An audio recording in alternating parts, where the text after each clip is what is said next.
Okay, so leadership is a process of influencing people by providing purpose, direction, and motivation. Let's talk about motivation. Motivation is providing the will to act.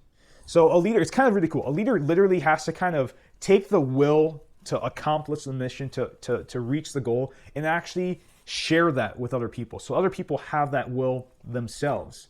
There are many ways of doing this, and it's actually one of the more exciting tasks of a leader.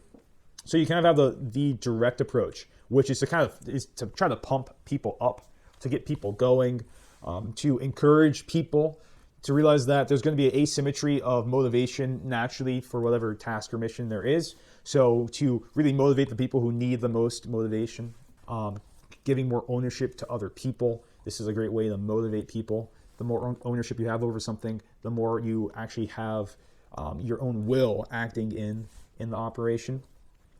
So I think a really great example of motivation is taken from a Shakespearean play, Henry V. It comes from, I believe, Act 4, and it's the famous St. Crispin's Day speech. So let's set the scene.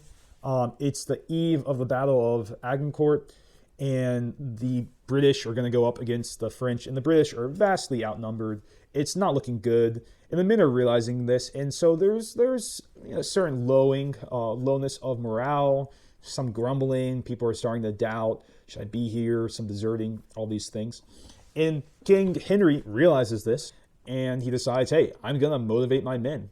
I'm going to remind them of why we're doing this. I'm going to remind them of in this case, the land of England that we're protecting, and previous forefathers who had also protected England and things like this. There's a masterful rendition of this, and I'll put a link to it in the description box down here.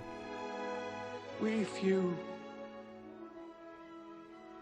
we happy few, we band of brothers. How does the St. Crispin Day speech in this particular rendition of it, how does this motivate people? Well, it's a mix of amazing words that cut straight to the heart. It's a mix of also just a very forceful and bold and empowering presence that the leader gives to his men.